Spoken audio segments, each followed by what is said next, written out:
Drama adu penalti mewarnai laga final turnamen mini soccer PAL TV Sumatera Express Group Championship U10. Tim MI Al Adli sukses keluar sebagai juara setelah menumbangkan BIN 1B lewat duel yang penuh ketegangan.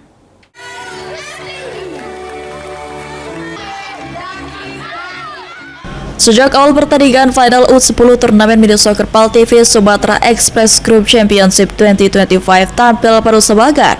Serangan demi serangan dilancarkan, namun hingga 15 menit waktu normal, skor masih bertahan imbang tanpa gol. Adu penalti pun menjadi penentu. MI Al Adli akhirnya memastikan kemenangan dengan skor 6-5. Pelatih tim MI Al Adli Alif menilai keberhasilan anak asuhnya bukan hanya karena latihan, tetapi kekompakan dan saling mendukung antar pemain. Dukungan orang tua dan guru juga disebutnya sangat berperan penting dalam memotivasi tim untuk meraih gelar juara. Sebenarnya kalau dibilang strategi secara spesifik itu nggak ada ya Mas ya. Kami lebih banyak melakukan kekompakan dari masing-masing anak. Jadi kami di sini sudah dapat fokus untuk melatih secara taktis saja, tapi secara kekompakan dan juga secara etika. Dari saya untuk tim Al Adli, semoga kedepannya bisa lebih maju lagi, terus lebih bisa membawa kesenangan bagi penonton yang menonton. Sementara itu, General Manager PAL TV Sri Febriandi menyampaikan apresiasi atas terselenggaranya turnamen ini.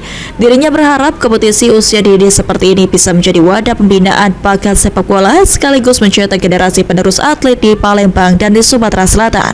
Turnamen ini juga menjadi bagian dari rangkaian kompetisi berjenjang yang dimana piala bergilir akan resmi dimiliki sekolah jika berhasil mempertahankan gelar juara 3 kali berturut-turut. Alhamdulillah, akhirnya sudah berapa penyisihan perempat final kita nemu ke juaranya dari ke-10 tadi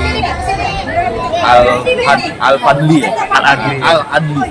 dan juga juara yang U12 nya Min 2. Tadi partainya seru dan itu adalah sekolah terbaik. Ya, kita di 2026 kita next event lagi untuk ini kan periode 1.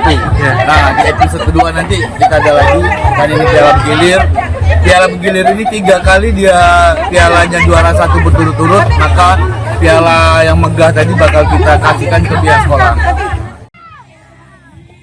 Ditambahkan Sri, dengan atmosfer meriah dan antusiasme tinggi dari para peserta maupun penonton, turnamen mini soccer PAL TV Sumatera Express Group Championship direncanakan akan berlanjut di tahun depan. Hafid Zaidul, PAL TV.